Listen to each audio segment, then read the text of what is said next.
This here is a remarkable, Welcome to the Wedding of Distinction podcast, a program for the unique bride and groom. The Wedding of Distinction is a concept where brides and grooms want something better, not just your average wedding. We have the tools to make that happen. Now, here's your host, Mike Fernino. Hi, everybody. I'm Mike. You are listening to the Wedding of Distinction. Proud to say, now on Spotify, Pandora, Google Podcast, and iTunes. Please subscribe and tell people planning weddings all about our program. When I started out as a wedding DJ back in the 80s, I know, it's a long time ago, it was very rare to have a wedding ceremony on site at the venue. Most people were married in the church. Not to get controversial, but I do see less and less weddings happening inside the church these days. This means on-site ceremonies are plentiful. Many venues have beautiful setups and provisions made for a gorgeous wedding ceremony. And then there's also the convenience for your guests to stay right on property and seamlessly move into the reception. Being that Catholic priests will not perform the ceremony outside of the church, many couples will turn to a justice of the peace to perform the ceremony duties. This can be a confusing area, as many couples don't understand everything involved. Today, on the program, I speak with JP Shelly Armatino. She's a professional justice of the peace operating in my market of Connecticut. We have personally worked with Shelly before, and I think she does a fabulous job. So I called her up on the Zoom line today to get some insight as to why you should say yes to the JP. Hey, it's Mike Fernino. I have Shelly Armatino on the program today. Shelly is a professional justice of the peace here in the Connecticut market. Hi, Shelly. How are you doing today? I'm doing well, and thanks for having me, Mike. How are you? I'm doing, considering everything, I am doing quite well.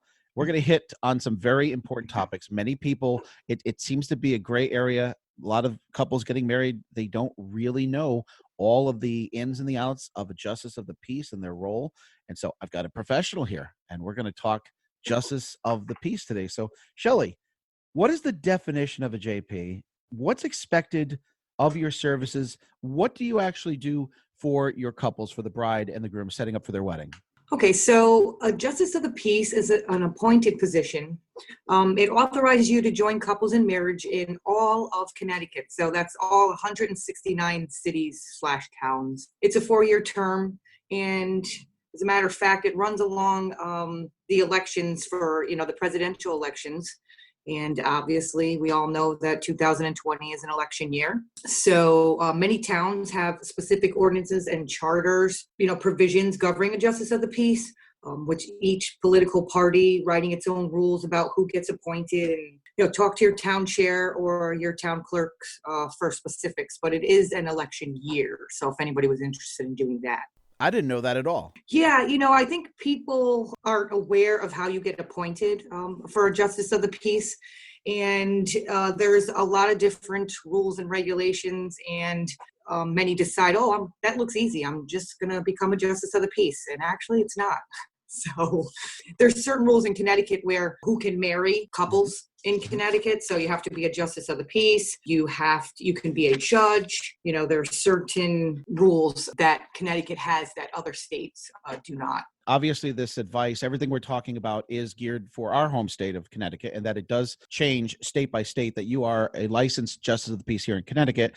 Some of the advice that you're giving today will be appropriate for other states, and some not. So each person, if you're listening to this program outside of the state of Connecticut, find out what the rules and regulations are for your state governing the justice of the peace and their services. Correct. As far as services, a bride and groom, they come to you and they say, Shelly, we'd like to have you do our wedding. What services are you providing for that couple? So as a justice of the peace, I will actually like to have an in-person interview. It's not really, a question and answer of, compatibility. So I meet with a couple.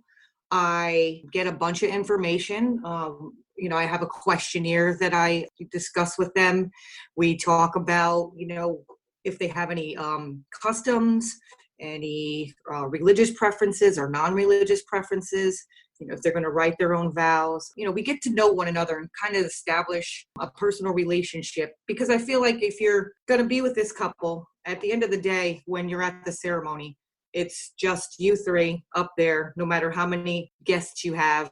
There could be 10, 20, 200, 500. But, everybody needs to be comfortable. It's already a nerve-wracking day. And I feel as though the ceremony sets the tone of how the rest of the day is going to go. Oh, no doubt. And the license and town hall, whose responsibility is that? Is it the couple's responsibility, or does the justice of the peace obtain those documents? Well, here in Connecticut, the couple will need to go to the town hall, and you can get some of the information online. But usually when I meet with couples, I like to give them the licensing information, and sometimes, or most of the time, I'll have the forms ready for them. Give them a little bit of education about what the rules and laws are here in Connecticut, which currently it's a little bit different. The governor signed an executive order, but typically you would go to the town hall, bring your photo identification, obtain the license. And I like to get the license at least a week before the ceremony. And once we do have that, I don't want the last minute everybody running around and looking for their license on that day. There's already enough to do. So it's the responsibility of the justice of the peace to sign the license. The rule is you have to obtain the license in the town that you're getting married in. It's our responsibility to execute the license, and I like to hand deliver if it's local. And then the couple is allowed to get a copy of the license after that, once it's registered with the town clerk. Gotcha. All right. So as a professional wedding DJ, and as someone who does sound and audio for wedding ceremonies all the time, I've noticed a trend that's been happening recently. I guess it's become very easy and almost casual to go online and obtain a license to be a JP and perform a wedding ceremony. And I have to imagine there are all kinds of legalities and problems that you could run into. But at many of the weddings that I've been doing the last few years, I've seen the groomsman, maybe a best man, a member of the family, an uncle, somebody who's not a professional do the wedding ceremony. And I'm sure it could be sentimental, but in many cases, they were very nervous. They were shaking. They were not good readers. You could see that they were not comfortable in that situation. So why is it not a good idea to have a family member or a friend do the wedding ceremony? Well, I mean, I like to look at it this way. When you're planning your wedding, would you trust ordering your wedding cake from a person who's never baked one before?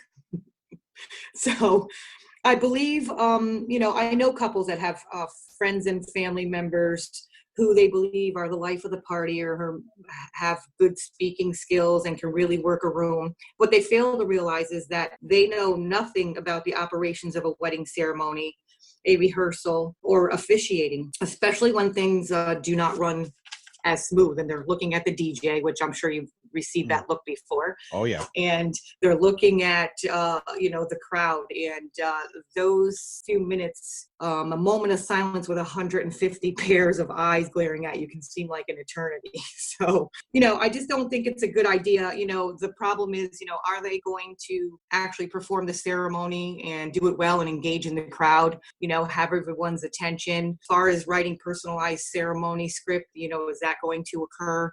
Also, the state of Connecticut allows online ordainments. So they're just considered an online ordainment, and, there's certain rules for that. But also, the responsibility of filing the marriage license, is that going to be done properly? There's certain changes that occur at town halls, and that they need to be up on. And I don't think that if you are going to, just be performing a ceremony for a friend, that these things are going to be paid attention to. All right. And how many services can you estimate that you've done over the years in your career as a JP? Well, I've been doing this. This is my third term, so that's 12 years.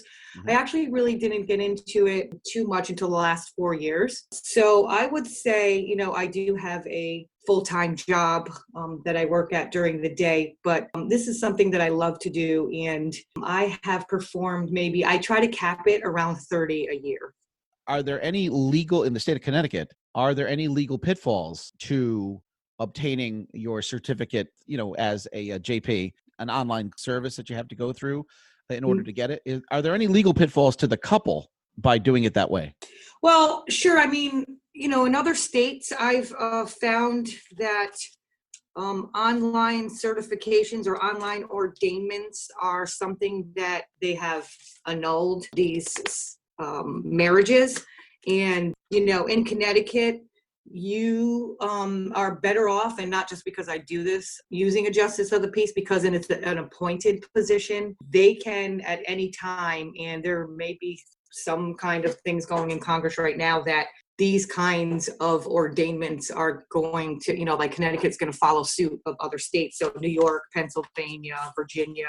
You run the risk of not only, using someone who is not well versed or is not going to give you the experience that you're looking for your wedding day, but you also run the risk of, the ceremony and your marriage not being valid at some point. I mean, I'm sure they'll, let us know, when that's going to happen, if and when. Other states have annulled the marriages, but I don't think Connecticut's going to do that. There isn't any case law that states that there will be. But for me, I tend to tell couples, it's all well and good if you'd like to do that. However, there may be something coming in the future that says that, your marriage, may not be valid. Good advice, definitely. So, Shelly, I see a lot on Instagram. Your couples with holding the sign, "We said yes to the JP." How can couples who are looking for a justice of the peace for their ceremony get in contact with you and find out about your services? They can find me I'm on social media and Instagram. They can find me at JP_of_CT, or Married by Shelly.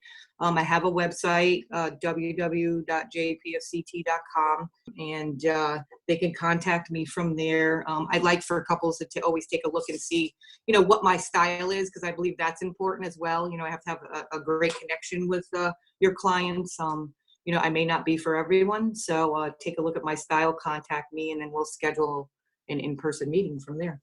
That sounds great. Shelly Armatino, Justice of the Peace in Connecticut. Thank you for your time today on the Wedding of Distinction. I appreciate it very much. Stay well, stay safe. You as well, Mike. Thanks for having me. You're very welcome. This here is a remarkable, The Wedding of Distinction podcast is a production of Music in Motion Entertainment. All rights reserved. Any unauthorized publication of this program is strictly prohibited.